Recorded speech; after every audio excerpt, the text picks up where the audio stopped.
देखो, जो मैं आज कराने वाला हूँ तुम लोग को वो एक जनरल अंडरस्टैंडिंग वाली बात है। बिजनेस लॉज के पेपर का मार्क्स डिस्ट्रीब्यूशन कैसे होता है, ठीक है। एक तो मार्क्स डिस्ट्रीब्यूशन, एक आपको मैं कराने वाला हूँ पेपर पैटर्न, ठीक है, कि क्वेश्चन नंबर 1 में कौन से में से कौन सा क्वेश्चन किस तरीके से आएगा, ठीक है। तो today I will be discussing with you marks distribution and paper pattern.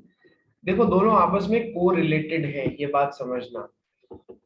अब आपके बिजनेस लॉस का, यदि ये इंग्लिश और बीसीआर वाले पेपर की मैं बात करूं, ठीक है, तो लॉ और बीसीआर के, तो लॉ 60 नंबर का होता है और बीसीआर 40 मार्क्स का होता है। इसमें से अपने लॉ को यदि अपन 60 मार्क्स का बोलते हैं, तो सर एक्चुअल में अपने को 6 में से 5 क्वेश्चन अटेंड करने होते हैं। हर क्वेश्चन 12 नंबर का होता है, तो वो 60 नंबर का होता है, ठीक है। 5 क्वेश्चंस। सर एक्चुअल में आपको चॉइस मिलती है 72 मार्क्स में से, लेकिन आपको करना अटेम्प्ट 60 मार्क्स का ही होता है, ठीक है। तो आइए देखते हैं अपना बिजनेस लॉस के पेपर का मार्क्स डिस्ट्रीब्यूशन। सर देखो, यदि मैं इंडियन कॉन्ट्रैक्ट एक्ट की बात करूं, तो सर उसमें से question number 1A practical question देखने मिलता है 4 नंबर का from Indian contract act, and question number 3B practical question देखने मिलता है या तो 6 नंबर का या 3+3 नंबर के 2 क्वेश्चन मिल जाएंगे, ठीक है। इस तरीके से टोटल 10 नंबर जो है, तुमको विजिबल हो रहा है ना स्क्रीन? Yes sir. ये तो इस तरीके से टोटल 10 मार्क्स का तो इंडियन कॉन्ट्रैक्ट एक्ट में से प्रैक्टिकल आने वाला है, ठीक है। और 12 मार्क्स का थ्योरी आने वाला है। 12 मार्क्स का इंडियन कॉन्ट्रैक्ट एक्ट में से थ्योरी आने वाला है। Question number 2A direct question, question number 6 से, ठीक है। सेकंड है sale of goods act 1930। Sir sale of goods act में से एक क्वेश्चन जो आएगा वो प्रैक्टिकल आएगा 6 नंबर का, क्वेश्चन नंबर 5 है। क्वेश्चन नंबर 1C यानी कि कंपलसरी क्वेश्चन जो है, 1 वाला कंपलसरी होता है ना, तो 1C डायरेक्ट क्वेश्चन यानी कि थ्योरी आएगी 4 नंबर की, और 6 नंबर की एक थ्योरी और आएगी। तो सर 4 नंबर का, 6 नंबर का तो प्रैक्टिकल आ गया, और 10 नंबर का आपके आ गया डायरेक्ट क्वेश्चन या थ्योरेटिकल क्वेश्चन। इस तरीके से देखो, 22 मार्क्स का आपके इंडियन कॉन्ट्रैक्ट एक्ट का वेटेज है। मतलब यदि मैं पूरे 72 मार्क्स की बात करूं, तो 72 में से 22 नंबर का आपका इंडियन कॉन्ट्रैक्ट एक्ट, यानी ऑलमोस्ट आप समझ लो करीब करीब 30%, ठीक है। करीब करीब 30%, उससे थोड़ा सा कम। 16 नंबर का आपके जो है वो Indian contract act, Indian contract नहीं, सॉरी, सेल ऑफ गुड्स है।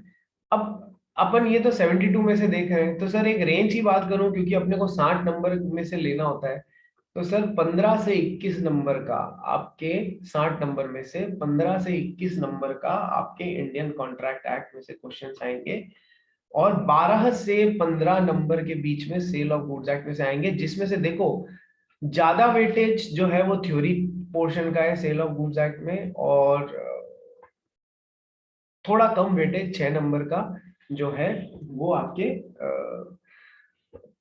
प्रैक्टिकल क्वेश्चन में से आएगा। इसमें करीब करीब इक्वल हो रहा है, 10 नंबर प्रैक्टिकल और 12 नंबर। और कॉन्ट्रैक्ट एक्ट में तो तुम सब चैंपियन हो यार, ठीक है, कर लोगे। नेक्स्ट आते हैं अपन सेल ऑफ गुड्स एक्ट 1930 सोगा, नहीं, sale of goods, sale of goods act ये, पार्टनरशिप। हाँ, सेल ऑफ गुड्स एक्ट ये करा दिया, कॉन्ट्रैक्ट एक्ट ये करा दिया। पार्टनरशिप एक्ट में से आते हैं अपन, नेक्स्ट इंडियन पार्टनरशिप एक्ट 1932 में से। तो सर 10 नंबर के इंडियन पार्टनरशिप एक्ट में से डायरेक्ट क्वेश्चन आएंगे। डायरेक्ट क्वेश्चन, देखो डायरेक्ट क्वेश्चन का मतलब ये नहीं है कि वो प्योरली थ्योरेटिकल क्वेश्चन हो, ठीक है। डायरेक्ट क्वेश्चन का मतलब ये भी हो सकता है कि वो सर आपको एक थोड़ी सी ऐसी सिचुएशन दे दें कि सर मिस्टर एक्स ने जो इस पार्टनरशिप में अपना हिस्सा था, ये मिस्टर वाई को ट्रांसफर कर दिया, ये ट्रांसफर ही हो गए, तो अब ये इसमें इंटरफेयर करना चाह रहे हैं, बताइए एक ट्रांसफर के क्या क्या राइट्स होते हैं। तो ये भी मोर और लेस थ्योरेटिकल क्वेश्चन ही है रे, ठीक है, एक तरीके से ये समझ लेना, ठीक है। तो मतलब it can be a mix of purely theoretical और थ्योरेटिकल प्लस प्रैक्टिकल, समझने वाली बात है। तो सर 10 नंबर के तो आपके आएंगे direct questions from Indian partnership act, और प्रैक्टिकल क्वेश्चन आएगा 6 नंबर का, या तो एक आएगा या दो आ जाएंगे 3+3 करके, या तो एक आ जाएगा या दो आ जाएंगे 3+3 करके। ठीक है, इसी तरीके से डायरेक्ट क्वेश्चन भी है, या तो एक आ जाएगा 6 नंबर का या 3+3, और एक तो 4 नंबर का फिक्स है ही है। नेक्स्ट क्वेश्चन कि sir limited liability partnership act में से रेंज दे रखी है 3 से 6 की। सर आज दिन तक 6 नंबर का एक क्वेश्चन आया है, बाकी हमेशा एक ही बार आया है, बाकी हमेशा 5 नंबर के ही आए हैं। केवल एक बार 6 नंबर का आया है, बाकी 5 नंबर के आए आते जा रहे हैं। तो अपन एक्सपेक्ट करते हैं अराउंड 5 मार्क्स का होगा इसमें से। एलएलबी में से डायरेक्ट क्वेश्चन ही आए हैं आज दिन तक, आज दिन तक डायरेक्ट क्वेश्चन ही आए हैं बेटा। लेकिन इसका कोई ये मतलब नहीं है कि इसमें से प्रैक्टिकल क्वेश्चन नहीं आ सकता। ठीक है, और इस बार तो स्मॉल कंपनी वाला भी आ गया, स्मॉल एलएलबी वाला भी आ गया, डायरेक्ट इनडायरेक्ट दोनों आ सकता है। देन जो कल अपन ने क्वेश्चन करवाया था आपको मैंने, उसमें से भी आ सकता है। ठीक है, कौन सा? डेजिग्नेटेड पार्टनर वाला। ठीक है, अरे मोहित तेरे उसमें गलतियां हैं डेजिग्नेटेड पार्टनर वाले में। 1 मिनट होल्ड करना भाई।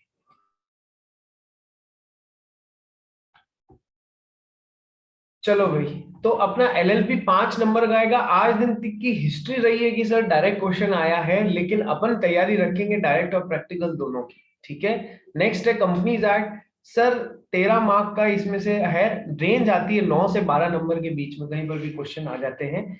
सर 7 नंबर के तो इसमें से प्रैक्टिकल क्वेश्चन आएंगे और 6 नंबर के डायरेक्ट क्वेश्चन आएंगे, ये बात ध्यान रखना। ठीक है, 7 नंबर के प्रैक्टिकल क्वेश्चन और 6 नंबर के, और ये तीसरा वो क्वेश्चन है जो कि कंपलसरी में आता है।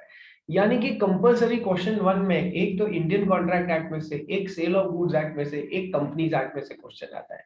ठीक है, और ये तुमको मोटा मोटा देखो किसमें से कितना थ्योरी और कितना प्रैक्टिकल एक अपने को अंदाजा होना चाहिए। बात समझ में आई?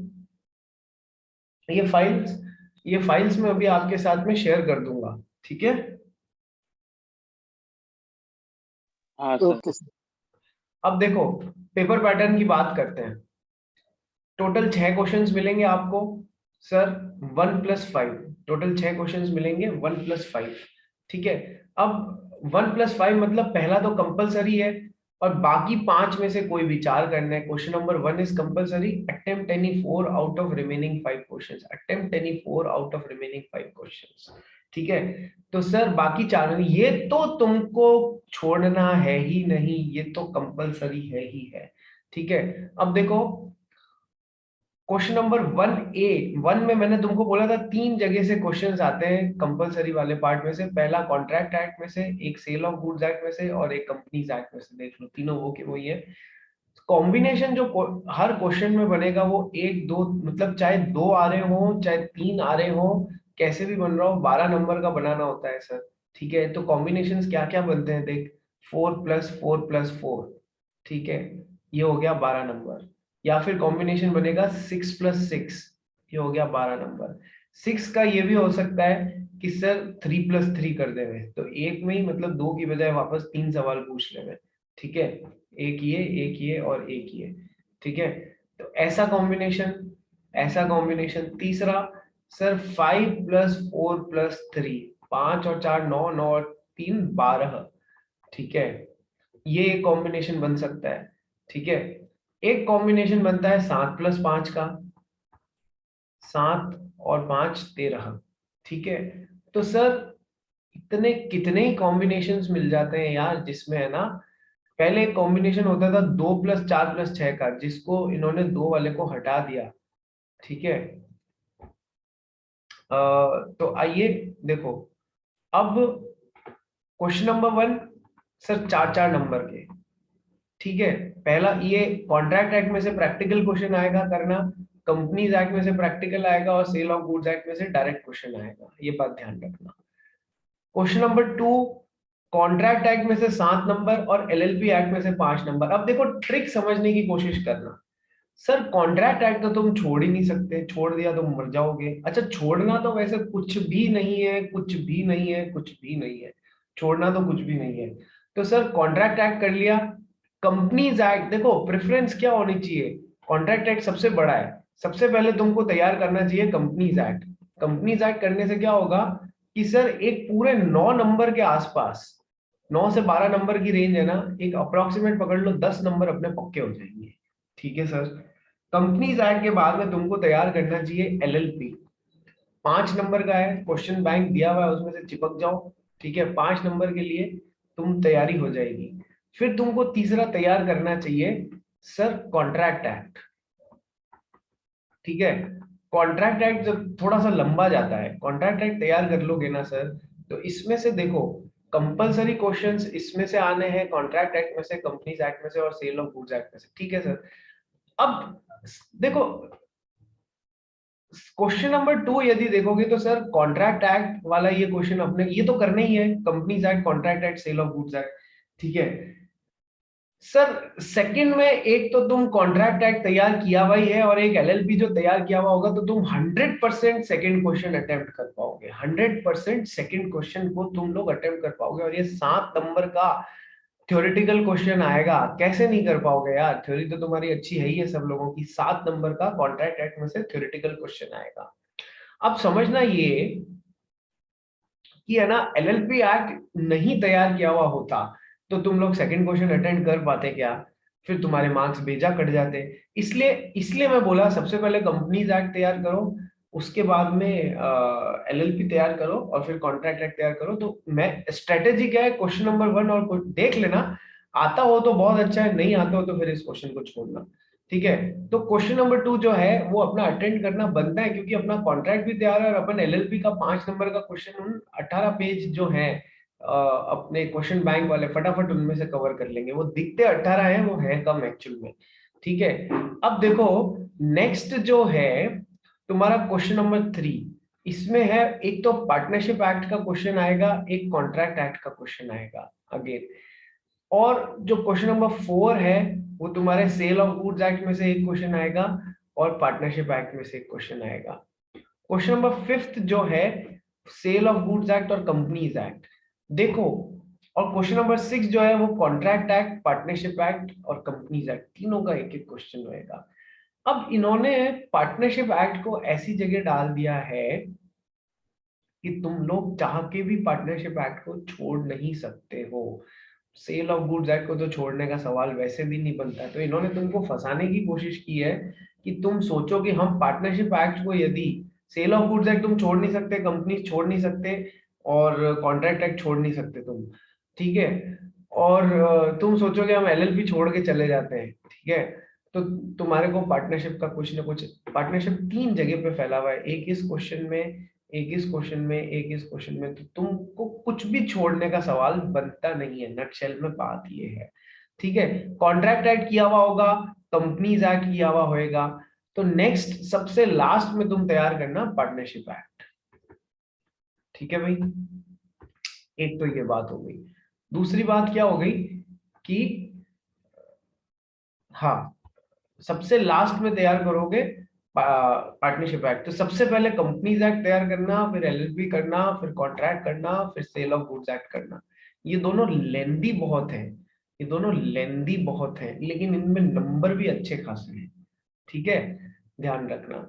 पार्टनरशिप एक्ट में 3 चैप्टर हैं, फंडे बहुत इजी हैं, बहुत आसानी से कर पाओगे, कोई दिक्कत नहीं है। कॉन्ट्रैक्ट एक्ट में वैसे तो सारे टॉपिक्स इंपॉर्टेंट है, लेकिन एक कंसिडरेशन वाला चैप्टर जो होता है ना, उसमें से हम लोग हर साल एक्सपेक्ट करते हैं कुछ ना कुछ आएगा। पिछली बार का मेरे को एग्जैक्टली अभी या रिमेम्बर नहीं हो रहा है, बाकी देखना। ठीक है, ये तो हो गई पहली बात। अब सर पार्टनरशिप एक्ट में से 6 नंबर का या तो 3+3, या कॉन्ट्रैक्ट में एक्ट में से भी 6 नंबर का 3+3 भी कर सकते हैं, या 6 नंबर का डायरेक्टली भी दे सकते हैं। ठीक है, 3+3 का मतलब है सर 2 क्वेश्चन दे देंगे इसमें। Sale of goods act, partnership act direct, जो मैंने तुमको यहाँ इस चार्ट में बताया ना, ये इसी से कोरिलेट हो रहा है। ये तुम्हारा पेपर पैटर्न आएगा ऐसे, question number 1 compulsory, question number 2 7 और 5 नंबर का। भगवान करे, मतलब है ना, आज दिन तक तो ऐसा ही आया है, अब भविष्य में ये तुम्हारे लिए चेंज कर दे तो अलग बात है। Contract act 7 number 5 number, partnership act 6 number, contract act 6 number, sale of goods act 6 number का direct question, partnership act 6 number 3+3। तो इस तरीके से you won't be able to leave anything. ठीक है, चाहे सेल ऑफ गुड्स एक्ट हो चाहे पार्टनरशिप हो, तुम छोड़ कुछ नहीं सकते। देखो कॉम्बिनेशन 12 नंबर के लिए कैसे कैसे बन रहा है, 5 + 4 + 3, 6 + 6, 6 + 6, 6 + 6, 7 + 5, 4 + 4 + 4। ठीक है, इस तरीके से अपने को अब देखो 3 4 5 6 7, 3 4 5 6 7, इन पांच के लिए, इन पांच के लिए बात समझना, 5 लेंथ के क्वेश्चंस आते हैं। देखो 3 नंबर तक के लिए जो आ रहे हैं उनके लिए वो बोलते हैं ना कि इतने पॉइंट्स बताइए, या minor state the position of a minor regarding making a contract. Sir 3 तक के लिए आप समझ लो कि 3 तक के लिए आप कम पॉइंट्स भी मेंशन कर सकते हो, लेकिन जब 4 5 6 और 7 नंबर के क्वेश्चन आए ना, वहां आपको जितना भी आता है पूरा करना है। ये मत करना कि 5 नंबर का है तो मैं तो 5 पॉइंट ही मेंशन करूंगा, ऐसी बेवकूफी मत कर देना। कई बच्चे आज भी एग्जामिनेशन टेस्ट पेपर्स में ये बेवकूफी करते हैं, प्लीज ऐसा मत करना। जहां जहां एग्जाम्पल्स लगते हैं वहां एग्जाम्पल देना, जहां पर केस लॉज लगते हैं वहां पर आप लोग केस लॉज मेंशन करना। प्रैक्टिकल क्वेश्चन है तो पार्ट 1 पार्ट 2 पार्ट 3 में अटेंड करना, पार्ट 1 पार्ट 2 पार्ट 3 में प्रैक्टिकल क्वेश्चन को अटेंड करना। थ्योरेटिकल क्वेश्चन में यदि पॉइंटर्स वाला क्वेश्चन है तो सर सबसे पहले उसका एक स्नैपशॉट समरी बनाना, स्नैपशॉट समरी, एक बॉक्स खींच के, या बॉक्स में टाइम मत खराब करना, पहले यदि 7 पॉइंटर्स हैं 8 पॉइंटर्स हैं तो सर उनको एक जगह पे लिख देना और उनपे एक डब्बा बना देना या ऐसा एक पैराग्राफ बना देना कि ये एक्सप्लेन करेंगे हम स्नैपशॉट समरी में। ठीक है, फिर आगे उनको डिटेल में एक एक पॉइंट को एक्सप्लेन करते रहना। ऐसा करोगे तो एग्जामिनर यहीं पे फिदा हो जाएगा और नंबर दे देगा तुम लोग को। बात समझ में आ रही है मोहित और Ritesh? Yes sir. Yes sir. ठीक है, प्लस सर ये कोई जरूरी नहीं है, ये कतई जरूरी नहीं है कि तुम लोग है ना पहले क्वेश्चन नंबर 1 कंपलसरी है तो क्वेश्चन नंबर 1 ही अटेंड करो। तुमको जो सबसे बेस्ट पार्ट आता है तुम लोग को वो क्वेश्चन अटेंड करना है। ठीक है, अब समझना स्ट्रेटेजी क्या रहेगी अपनी। सर 2 पार्ट्स हैं, एक तो लॉ का पेपर है, एक इंग्लिश का पेपर है। सबसे पहले टाइम कितना देना है, सर 3 घंटे का पेपर है। एक्चुअल में तुमको 3 घंटे और 15 मिनट मिलेंगे। कि सर कैसे? सर तुमको 15 मिनट पहले पेपर खोल के पढ़ना अलाउ किया जाएगा। तो तुम लोग की ड्यूटी है, तुम मेरे ख्याल से 2 से 5 के बीच में एग्जाम होता है ना, यस और नो? मेरे ख्याल से दोपहर 2 से 5 के बीच में एग्जाम होता है। तुम लोग की ड्यूटी है 1:30 तक सीट पे सेटल हो जाना। ठीक है, 1:45 तुमको पेपर मिल जाएगा, 1:45 पे। एम आई राइट और नॉट? 2 से 5 ही पेपर है या 1 से 4 हो गया है अब? जल्दी बताओ। Yes sir. 2 से 5। वापस अपना ध्यान करना, जो एडमिट कार्ड है ना उसमें ध्यान रखना। एडमिट कार्ड आ गए क्या तुम्हारे? Yes sir. एडमिट कार्ड में ध्यान करना। तो एग्जाम चालू होने से 25 मिनट पहले सीट पे सेटल होना चाहिए। 10 मिनट में सीट में सेटल हो जाओ। 1:45 1:45 आपको पेपर हाथ में मिल जाएगा, उठा के पढ़ना। पढ़ के ये नहीं देखना है कि हमको कौन से क्वेश्चन अटेंड करने, क्योंकि चॉइस आती है ना। लॉ में भी एक क्वेश्चन छोड़ने की चॉइस आती है, शायद इंग्लिश में भी आती है या नहीं आती है भाई? आती है ना? हाँ सर। तो अपने को ये नहीं देखना है कि हमें कौन से क्वेश्चन अटेंड करने हैं, अपने को ये देखना है कि कौन कौन सा वो एक क्वेश्चन है जो छोड़ना है। कौन सा वो एक क्वेश्चन है जो छोड़ना है, बाकी तो अटेंड करना ही है ना। उस एंगल से देखना कि हमको ये वाला छोड़ना है यार। ठीक है, ये तो हो गई पहली बात। दूसरी बात सर, टाइम कितना देना है 3 घंटे में से? सर 1 घंटे 50 मिनट के आसपास का टाइम इसके लिए रखना है और 1 घंटा 10 मिनट का टाइम इसके लिए रखना है। ये एक रफ टाइम है, ±5 मिनट्स चलेगा इनमें। ठीक है, जैसा आपको आता है। सर कौन सा पहले अटेंड करें? कि सर इंग्लिश का अच्छा आता है तो आप पहले इंग्लिश का अटेंड करेंगे पोर्शन, लॉ का ज्यादा अच्छा आता है तो आप पहले लॉ का पोर्शन अटेंड करेंगे। लेकिन इन सक्सेस उसी को मिली है जिसने इन टाइमलाइंस पे स्टिक किया है, जिसने इन टाइमलाइंस पे स्टिक किया है ना, सक्सेस उसी को मिली है। बच्चे एग्जाम में फर्दर क्या गलती करते हैं कि पहले इंग्लिश के जो क्वेश्चंस आते थे वो अटेंड कर लिए, फिर लॉ के जो क्वेश्चंस आते थे वो अटेंड कर लिए, फिर वापस बचे हुए इंग्लिश के अटेंड कर लिए। नहीं, ऐसा है ना, खिचड़ी नहीं बनानी है, घालमेल नहीं करना है। ये बात ध्यान रखना। ठीक है, खिचड़ी बना ली तो तुम्हारे नंबरों की भी खिचड़ी बन जाएगी। तो पहले इंग्लिश कर रहे हो तो सारे इंग्लिश के क्वेश्चंस अटेंड करके खत्म करके फिर लॉ के पोर्शन की तरफ बढ़ो और सारे लॉ के एक साथ करो।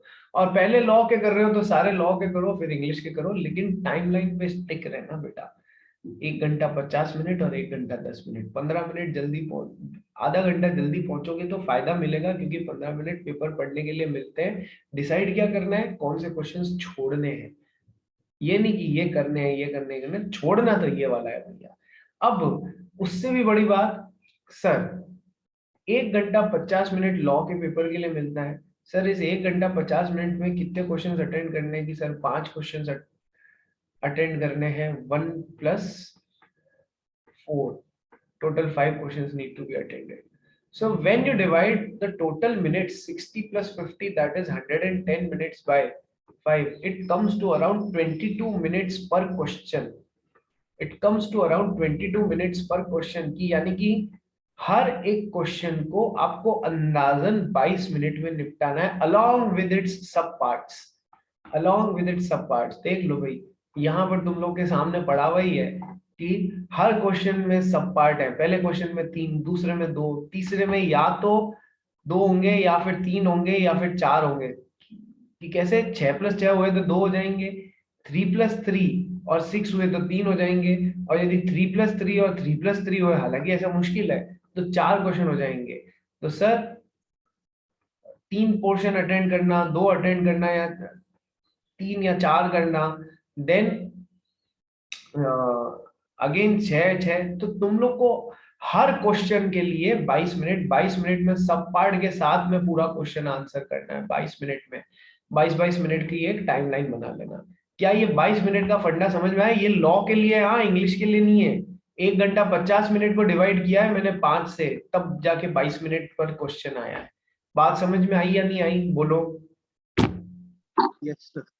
पहला क्वेश्चन कौन सा अटेंड करेंगे सर? क्वेश्चन नंबर 1 कंपलसरी का मतलब ये नहीं है कि पहला वही अटेंड करना है। पहला क्वेश्चन आपको जो बेस्ट आता हो वो अटेंड करोगे लॉ में से, ठीक है। अब उसमें बेस्ट वाले में 22 की बजाय 25 मिनट दे देना, कोई वादा नहीं है। एग्जामिनर के ऊपर फर्स्ट अटेम्प्ट, फर्स्ट इंप्रेशन बहुत अच्छा पड़ना चाहिए। तो सर 3 मिनट एक्स्ट्रा जा रहे हैं ना, हाँ, वो 3 मिनट कहाँ एडजस्ट हो जाएंगे, जो क्वेश्चन तुमको कम अच्छा आता है ना उसमें 3 मिनट कम लगेंगे लिखने के लिए, तो सर वो वहां एडजस्ट कर लेना। स्ट्रेटेजी समझ में आई? बोलो हाँ या ना। जी सर। ठीक है। नेक्स्ट सर, क्वेश्चन पेपर जो होगा ना, तुमको एक्स्ट्रा शीट्स भी मिलती हैं, तो एक लास्ट के 5 मिनट इसलिए रखना कि सर जो एक्स्ट्रा शीट्स हैं उनको सबको एक साथ धागे से टाई अप करनी पड़ेगी, नंबर 1।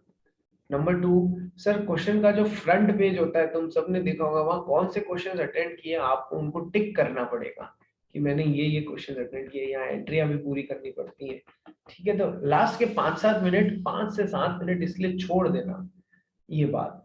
नेक्स्ट बात, सर जब 15 मिनट पहले आपको पेपर मिलता है ना, तो यहाँ पर एक सील लगी हुई होती है, अपने को उस सील को फाड़ना होता है।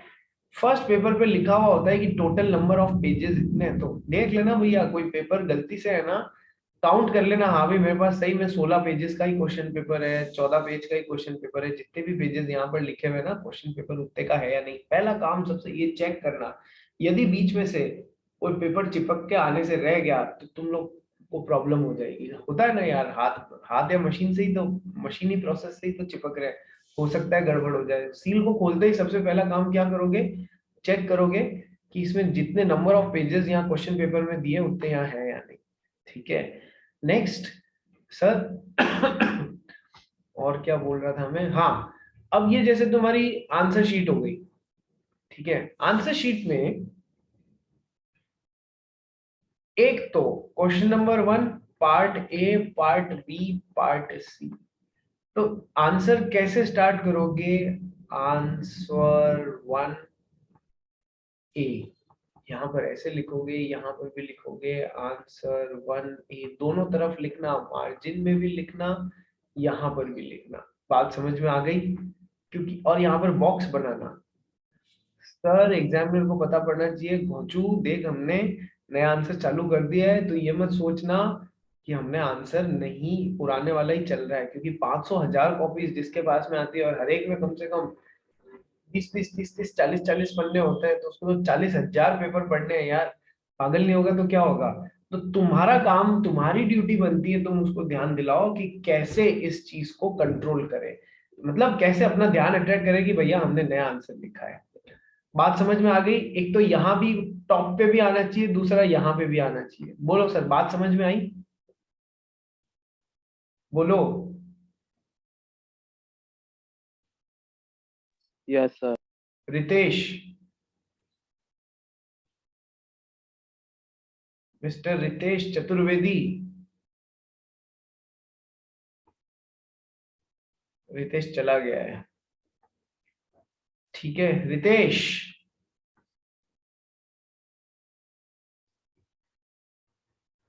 चलो वंडरफुल।